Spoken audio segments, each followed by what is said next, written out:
Welcome to Net Zero Neighbor.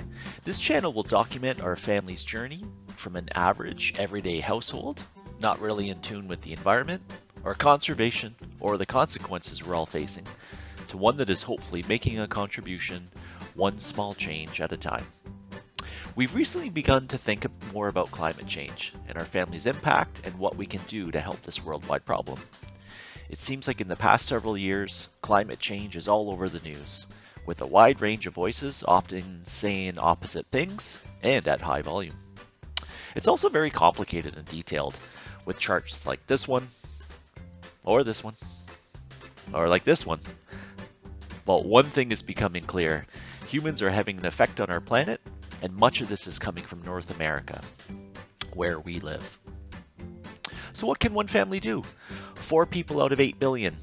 It's almost such a large problem, a daunting one, that you don't even know where to start.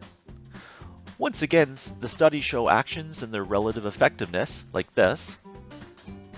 And while there are some things regular people can do, like efficient lighting, selecting the right building materials, and solar energy, much of the other solutions are on a bigger scale, like reduced conversion of forest. This is just outside of our wheelhouse.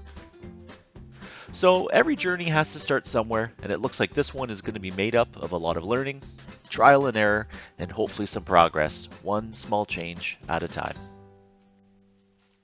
So what is the impact of our house?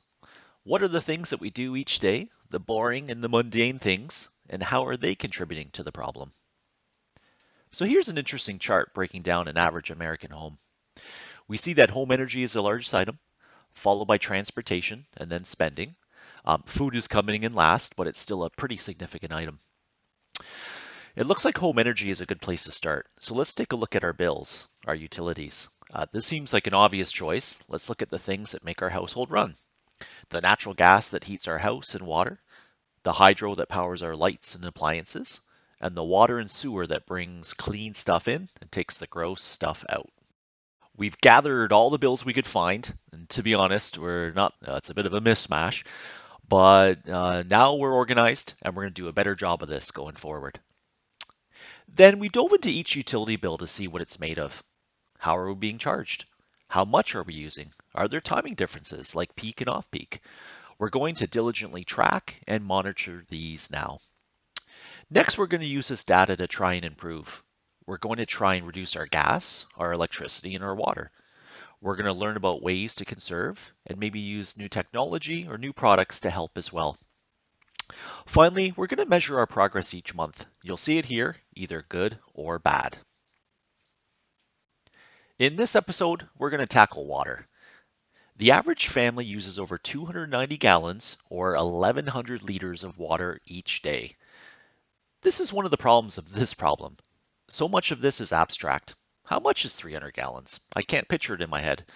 So here's some frame of reference, like this, and this one, or this. So that's a lot of water every day from every single family. Okay, so we know how much water we use each day, but where is it all coming from? Here's an average residential water usage, and I was a little surprised to learn that toilets are the #1 water user in a house. Flushing toilets, then showering, then washing hands and dishes, then our clothes, then leaks, and finally a mysterious other category. We'll dive into that one later. So we're going to start with toilets and tackle them in 2 ways. Apparently, leaky toilets are a major water waster, with some studies showing that a leaky toilet can waste 13,000 gallons a year. Converting that back to our daily use, that would be about 11% of our daily water usage, which could come from a toilet leak, from one toilet. So later on, we're going to run this toilet test leak and see how our thrones are doing. Second, we're going to figure out how much our toilets flush. And I know we have 2 old ones and they are using way too much water. So we're going to do a tank hack to displace some water and reduce what's going down the pipes. Okay, so now in our household, we have 4 toilets. 2 are newer and 2 are old, with the old ones dating from probably around the mid-1990s. The 2 new ones are the 1.6 gallons or 6 liters per flush, which is the modern standard, but the 2 old ones don't have it printed. You can just tell though by looking at them and the sound that they flush basically a fish tank down the toilet. We'll do some measuring, and it's looking like they flush 5 gallons or over 500% more than the new ones. I've also tracked our daily bathroom use, which is weird, I know, and we're collectively flushing our toilets over 30 times a day.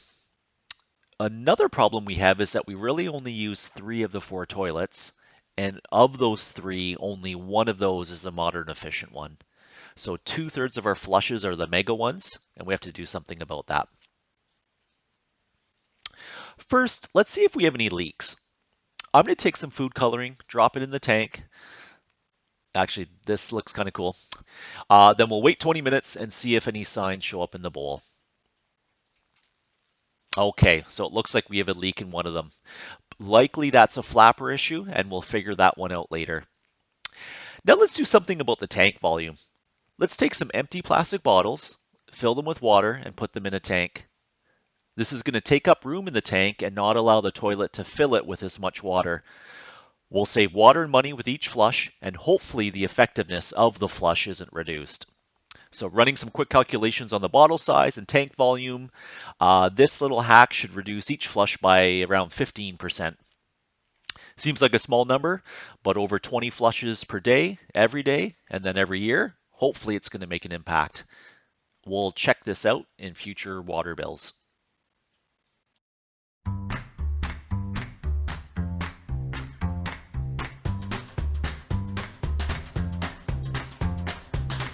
Well, I guess we're off to a start.